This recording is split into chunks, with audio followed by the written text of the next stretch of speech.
Hey, Ghost Machine fans, this one's for you.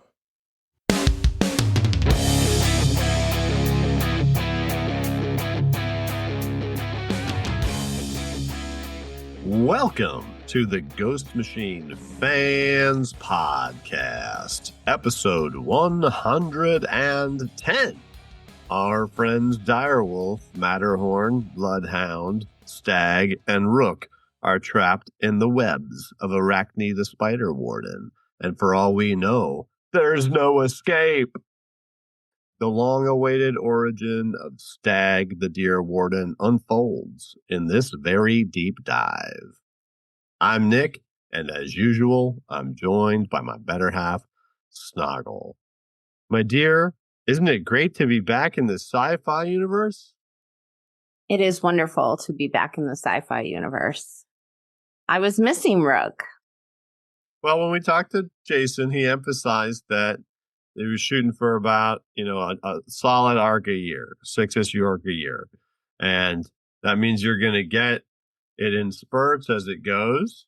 But, I can tell you, I got the Rook Exodus Deluxe hardcover edition sitting next to me here. And I've got the regular trade on my shelf. And it's worth revisiting, once you've got it all in one place. So it's the type of thing it's worth the wait. Completely agreed. And we're sci-fi people. We don't talk about that a lot, but we like Firefly, and you like a lot of the Star Trek, even the recent Star Trek. I love all things Star Trek. Mm-hmm. A lot of people grew up. I feel like Star Wars and Star Trek are very, very different things, but I did grow up watching Star Trek. I grew up watching both, and I do think that on May the 4th, there was actually like a post about Rook Exodus, like drawing inspiration from Star Wars or something. I don't really remember. Yeah.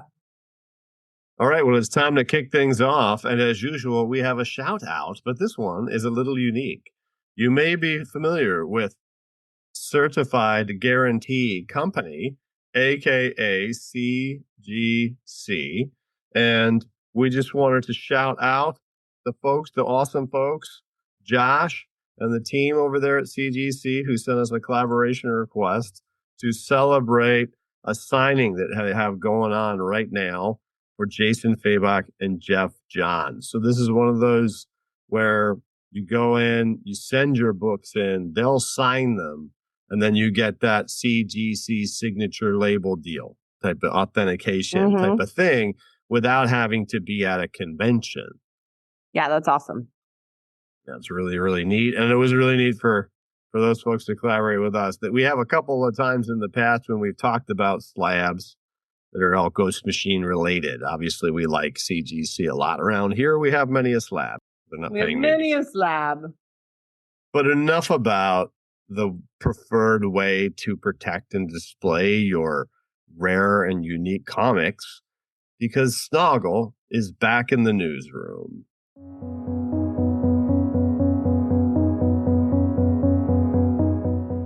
So today is Wednesday, June 3rd, the release date for Rook Exodus 10, which we are deep diving into. Also, the next final order cutoff date is Monday, June 8th, and that's your very last day to pre-order the Ghost Machine Official Guidebook Volume 4. And a drum roll, maybe? I don't know, Nick Wilson, if you can throw a drum roll in. Huge news! Superstar creator and artist on Hornsby and Halo, Peter Snejbjerg, will be joining us for an interview on our June 24th episode. We are psyched. We had a drum roll, and now we need an air horn. But yes, it's absolutely awesome.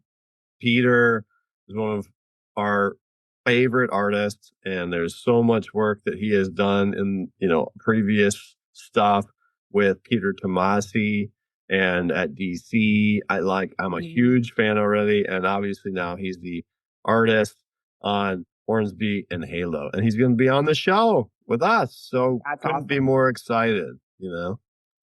Yes. It's pretty neat that the world of Ghost Machine is growing and diverse, and there's so many creators getting involved that we still can find new ones we haven't had on the show yet. Yeah, it's awesome. Because it'll be his first time. First time guest, long time listener. And one small note about that CGC signature, that wanted to let everybody know that the cutoff for that, if you want Jason and Jeff to sign your books, you have to get CGC your submissions by June 26th. That's 6/26/26. And so just make sure that you do that. If you have any questions, it's really easy. Just Google that or go to our Instagram and look at the post that everybody recently put up about it.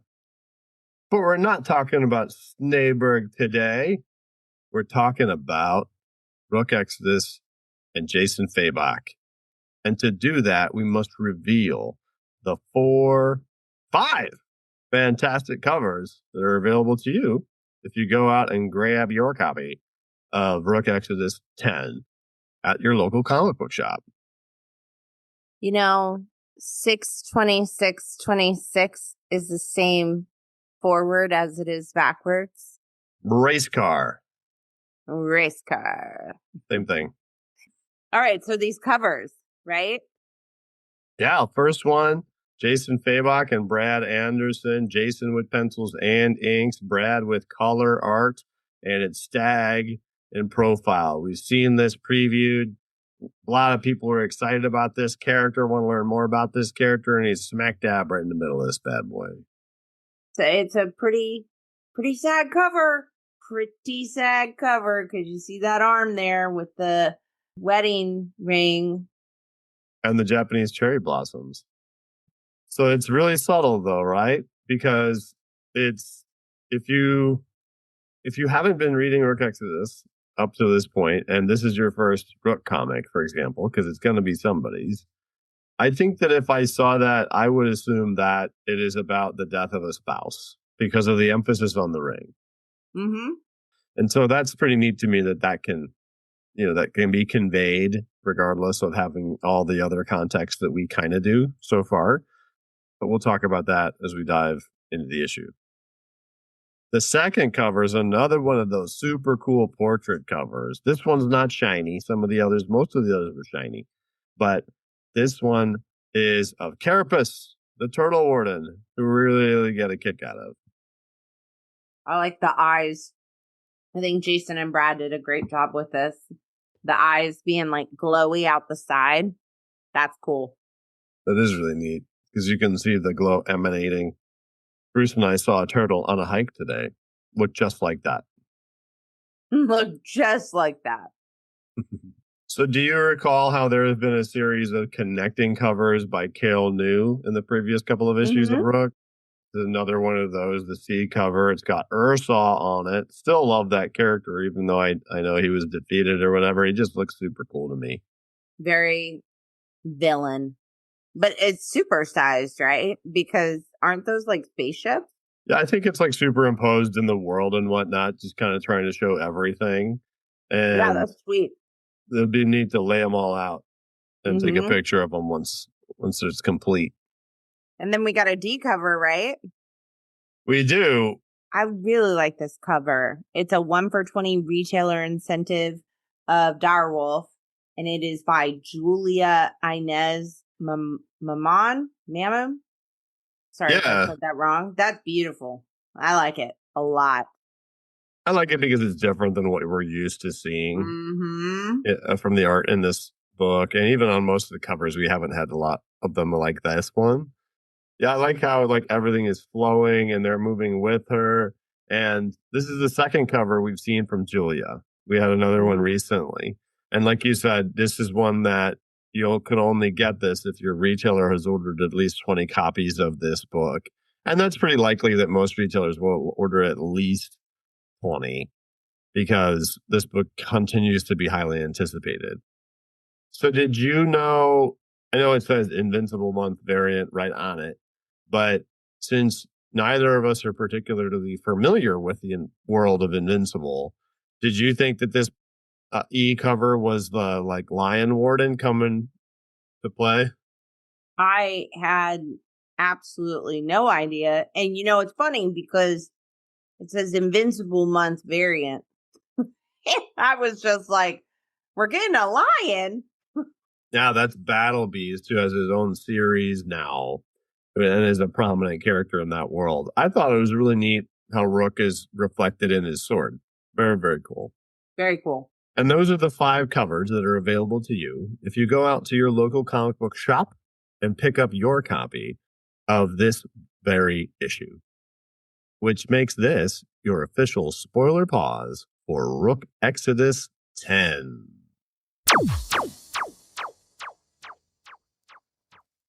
I think because it's been a while, we should read the previous. Oh, wait, we need to do a creator roll call.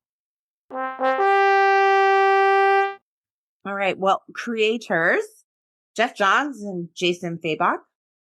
Our color artiste is Brad Anderson, one and only. Our king of letters, Rob Lee, back at it again. Our designer, Steve Blackwell, and friend of the show, best editor in the business, Brian Cunningham. In the back of either Doomsday Clock or Batman Flash the Button, there's this ad for a burger, and it's clearly was completely designed by Brian Cunningham because it's funny and it's like a Big Belly Burger ad, and it also has a caricature of him like in it. And yeah, the guy's amazing. He's so hilarious. I love it. All right, time to catch us up. Previously in Rook. In the wake of Ursaw's defeat, Rook discovers the Bear Warden was sent to Exodus by Better World to reclaim their Warden helmets, no matter the cost. Rook joined Wardens Direwolf and Carapace to find the remaining Wardens on Exodus and unite them against Better World's betrayal. But to survive the planet's failing ecosystem, they must repair Exodus's world engine. And the only one who can help them is the rogue dog warden, believed to have gone insane. Direwolf's father, Bloodhound. And to complicate matters more, the Deer Warden named Stag has no desire to ally with Rook and the others. He has plans of his own. ... They don't mention that they're all trapped with spiders. Yeah, right. Like that. Yeah. By the way, also previously, things were looking dire for our band of everybody. Absolutely. Why were they looking dire? All of the people who went down into where they thought, or where they know the world engine is, got bamboozled by the spiders, and now they're all in webs. And as I recall, the spiders' webs and the spiders themselves were making them like have really weird dreams in their helmets. And I feel like there was a battle of sorts happening on the surface as well. Yes. Good call out. So they're there, Rook, Direwolf, and Matterhorn, the mountain goat, who I like that character a lot, have gone to this place where they were trying to find the world engine and Direwolf's dad. They do find Direwolf's dad, but they also find Arachne the Spider Warden, who then traps them all, but not their animals, because that's the battle outside that you're talking about. Yep. In the web in this place. And one small detail that does get mentioned here in a few pages is that as they were wrapping up and they getting stuck in the web, the guy who was in the warden helmet for the spiders, it like opened for a minute and he was like, help me, get me out of here, help me. And then it closed back up because the spiders have taken control, similar to how the wild dogs have taken control. It's just the instinct influence of a spider or horde of spiders is to do things like this. Yeah, thinking back to the people in charge of Better World, I understand that you could creatively use spiders and their webs and but it just feels like a bad idea from the beginning. Having a spider warden. Yeah, to tap him into a insect's brain. Yeah, because they have a locust who we haven't seen in a while. Mm-hmm. I think there should be an ant.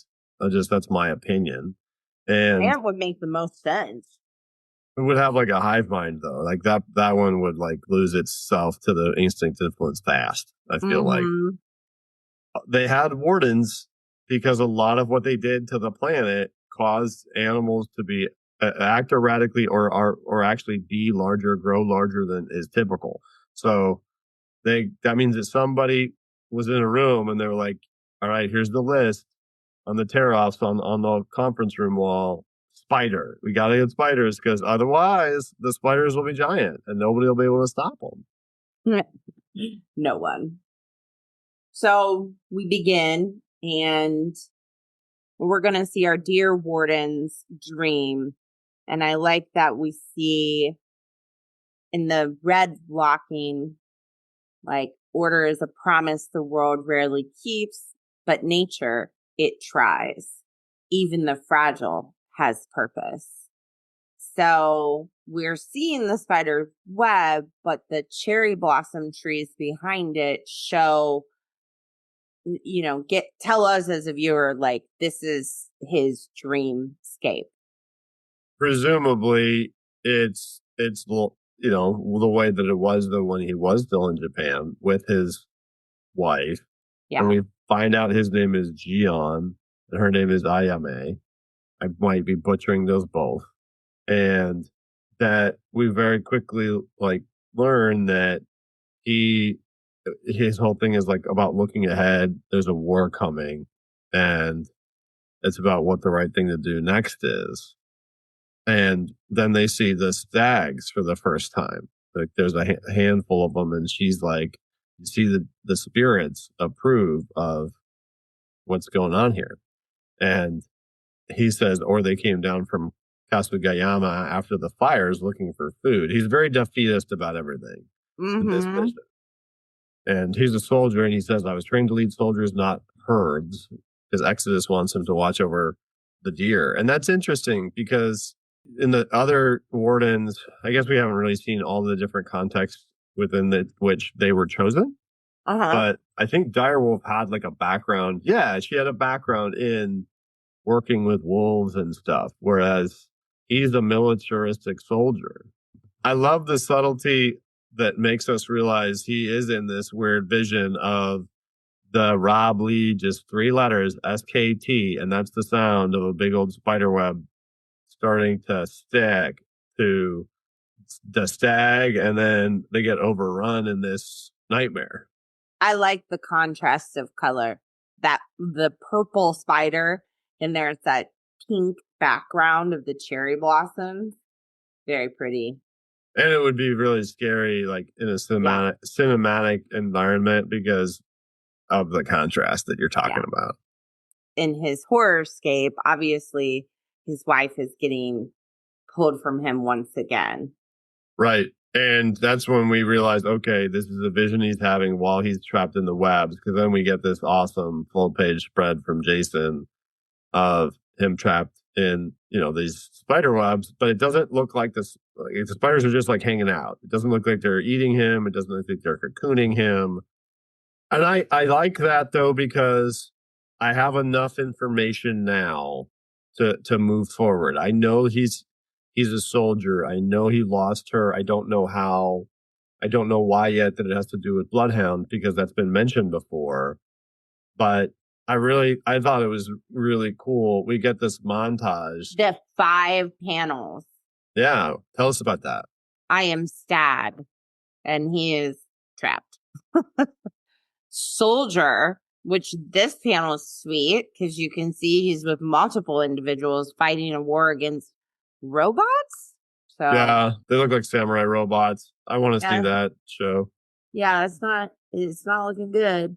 Deserter, and he's talking about like deserting Japan to protect him and his wife. And then he shows Warden, and he's there with his wife with the deer. And then it's Widower. Oh, sad.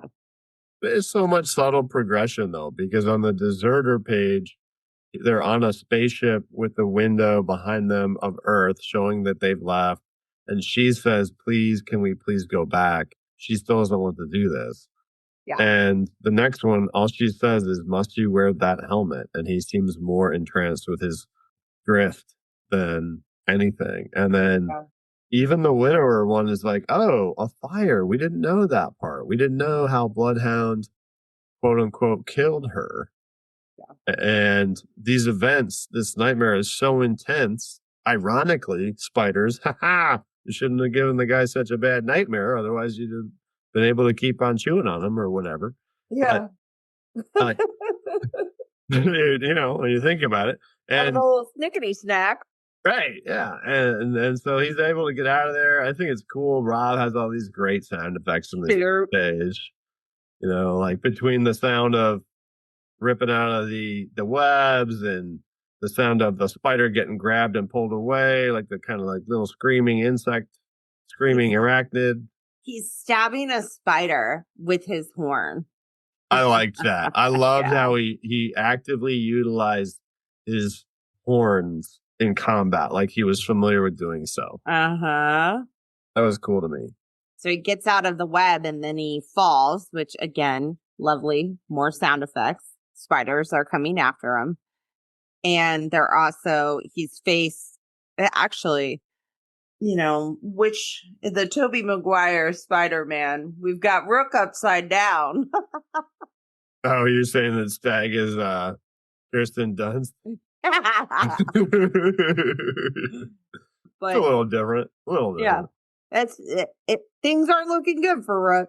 Things are not. He's hung upside down in the same situation, and it looks like he's rather fortunate that Stag was able to make it out. And I love the sound of him pulling out his sword, that SHIN triple G. And he just goes to town, killing multiple spiders and telling Rook to wake up. Yeah, that's pretty sweet. I love this part where Rook is, wait, what happened? And Stag says, where is he? And Rook obviously thinks we're still talking about the spider that has attacked us. The spider, not arachnid. Where is the dog? Like he's angry with rage. Yes. Yeah, it doesn't matter that, you know, you could potentially, like, this guy's in a web. Like, you might as well, like, take a minute. Like, hey, man, I'm looking for a Bloodhound. I'll cut you down at least. Like, let me, you know, but he's just like, no, where is he? I got to kill him. I got to kill him right now. Where is he? And I do love where he says you need to listen. And we get that his connection is reestablished. So even though he's trying to talk to him to get this guy to calm down, he's calling the crows. And it just says clerk, like KLIRK, and then Corvid eye connection reestablished. But I don't, for me, whenever I see one of those pop up, it's not just a clerk. It's like a clerk, wee, or like a clerk, like, or something, you know? That also is why a horde of crows comes in, attacks Stag, and gets him off of Rook, essentially, because he was branding his katana near his face. Yeah. And then they also take care of enough of the spiders for Rook to be able to get down. And he makes a pretty good point. Like, stop swinging a sword at me. I'm not trying to eat us. Yeah. And I'm trying to get through to Stag. The spiders are in control. The warden isn't. And then he's trying to explain the situation, and Stag goes straight back to Bloodhound killed my wife. Yeah, it's the pain of loss driving vengeance. And you know, I can understand that. And then they start. I love scenes like this because it feels cinematic, where they're fighting the spiders and also still like having a conversation. Right. It reminds me of Tariq Geiger and the Northerners shooting people off the side of the time tank while they chat. Yeah. But it is very cinematic because Rook is blamming away at the spiders and Stag is slicing away at the spiders. Mhm. But this is also where Rook is using the experience that we mentioned earlier that he had with Arachne, where he could tell that the guy inside wasn't in control, to make an analogy that Bloodhound is the same way and that we got to get him out. And, right now we got to find Direwolf, him, and Matterhorn for that matter. And he still essentially attacks him, I guess. Like he actually just swings on him. It's like, dude, what do you think you're gonna get? What are you doing, you maniac? Well, and it makes sense too. It's like we're in a spider's nest, and you're gonna try to incapacitate me until I tell you where this dude is that I clearly don't know where he's at, and I just said we have to find him. And then he pulls a gun on him. So good, he got the upper hand for a second. Well, he makes a good point. If you kill Bloodhound, the engine stays dead. That's not revenge. That's extinction. Because everybody dies. But he doesn't care about anybody else right now. He said, I already died with my wife. And I do the rest like of the this. world didn't. If this is about dying, do it alone. But I'm not letting you take the planet with you. Like, dude, get some perspective. Kind of calling him out for having a death wish.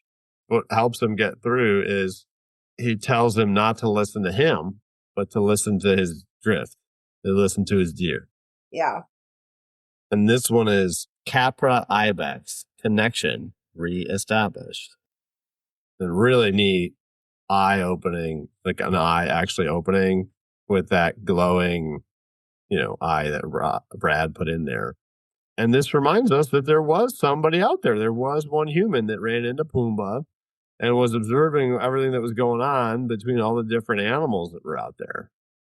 But he's familiar with the situation because he says that ain't the wind waking the deer.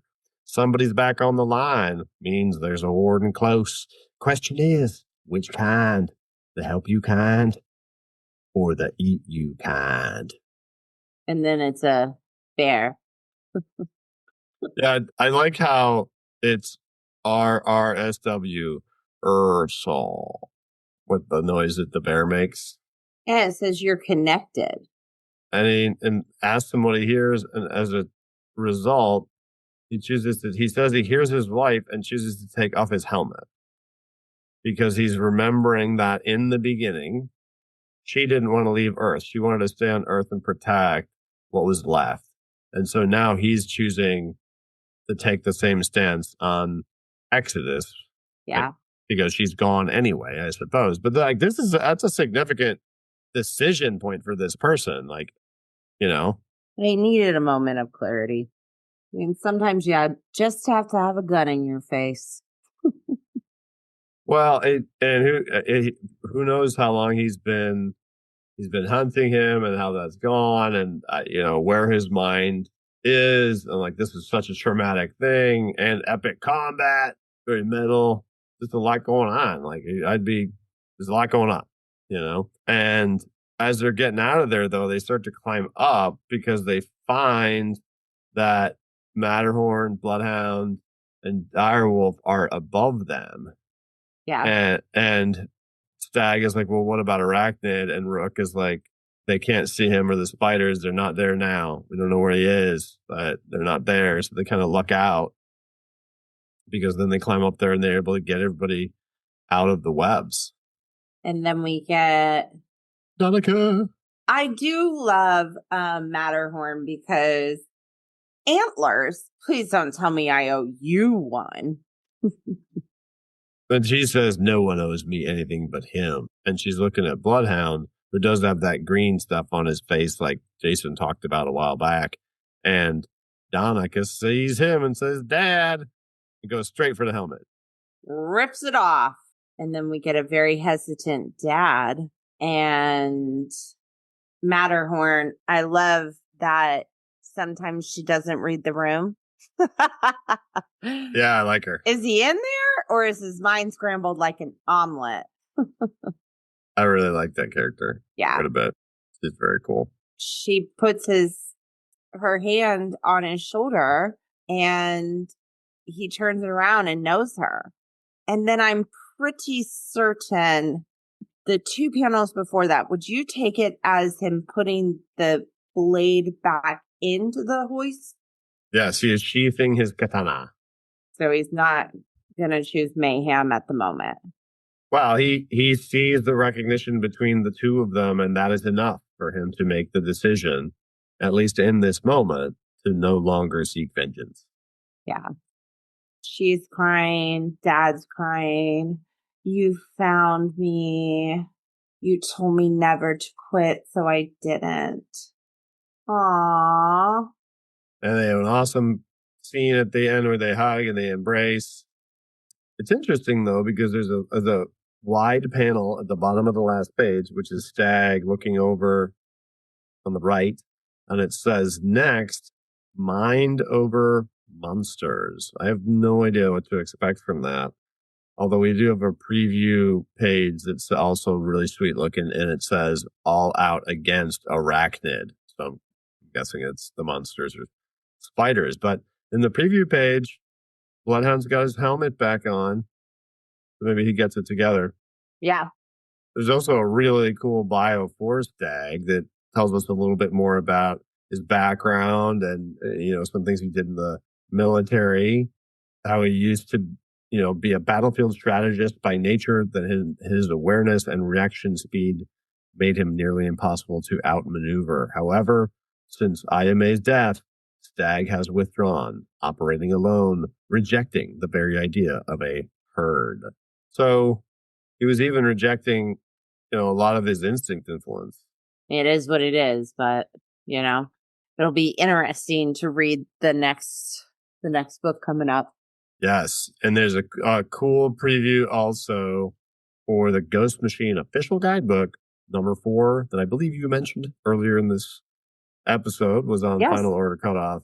And I just love this collage of characters. Did you notice there's a raccoon? Yeah, I'm pretty excited about that. On the bottom right, there's a raccoon. What about right in the middle? There's like somebody who has like a helmet that looks like a big eye with no pupil. What the heck is that? Yeah. Like, what is that? I don't know. And then to the left of that is like a buffalo. And that's another new one that I think was hinted at way back. But definitely excited about this raccoon situation. For sure. I'm a raccoon fan. Even if you zoom in and look at the person who's the raccoon warden, they look pretty cool. Well, I'm really happy to be back in the world of Rook Exodus, and I can't wait for the next issue, although I do know it's going to be a few minutes until it comes out. And I'm really curious to see what new details we learn about this universe in that guidebook. That's probably the next time we're going to talk about it. So to wrap things up, as usual, we have a fantastic mail, and it comes from Miles with a Y. Would you like to read it? Yeah. So Miles, with our fantastic mail, says, "Hi guys, your show is officially one of my favorite podcasts. I started reading Ghost Machine late last year and can't get enough. My question is, how much do you think the Rockefellers and Hornsby and Halo will change as a result of the Unbelievables change? For instance, if we are going to see them interact a lot more, won't the people from the future need to accept that heaven and hell are real, and vice versa regarding things like time travel? I'm excited for all of the above, but it sounds like these books are going to change a lot." What do you think? That's an interesting question. I believe that they can keep the core of the books pretty much the same, in my opinion. Oh, I'm sure they can do that. Yeah. Because I can't tell if Miles is asking in a concerned way. I don't think so. I think he's making an observation. And thank you for the fantastic mail and the kind words, Miles with a Y. Absolutely. And I think when I read this question, I thought of how there's been a lot of Francis Manipool original art posted on social media lately, especially on Instagram. And there are several pages where he had the Rockefellers and Hornsby and Halo on the same page talking to each other. And it made me think like, well, their worlds, I know they're both in the same quote unquote universe, but their day-to-day, their everything is very different. Like the Rockefellers never talk about, the infernal realms and the celestial host or whatever. And we don't hear any talk of time travel or technology really in Hornsby and Halo. So I think that I am excited to see like when those characters run into each other, how the interaction occurs and what that leads to, because we also still don't know everything about the dynamics in Hornsby and Halo, because we don't. It's not necessarily like a direct allegory to your typical heaven and hell and all that. As that evolves, as well as things like the dead tones. I mean, we've seen all these previews now for the dead tones and other characters in the Unbelievable Boy, the Mad Ghost. It's definitely going to change, but I would think that as long as the same people continue to write them, or people in their spirit, not that that's going to change anytime soon, I would think that it'll just get better and better. And I think that's the sentiment of what Miles is saying. I mean, they're kind of in the universes where I don't see any way that they don't benefit from expansion a bit and connection to other titles. Yeah. And in my opinion, it seems pretty obvious that the $1 trillion kid is going to be the bridge that gaps, these books together. For sure. And more in the future, I think. Yeah. So that's awesome. So if you would like to be like Miles and want to send us a question, a comment, a heckle, a suggestion, then you can send us an email at ghostmachinefans@gmail.com. And just to let you know, we are going to be doing Hornsby and Halo 0 to continue part 2 of the Unbelievables Prelude. And so next episode, we're going to be doing Hornsby and Halo 0, which is part 2 of the Unbelievables Prelude, to get ready to talk to Peter Snejbjerg in just a couple of weeks. Whoop, whoop. And if you'd like to check out all of our other content, you can do so by visiting www.ghostmachinefans.com, where you'll find our social media platforms, our wiki.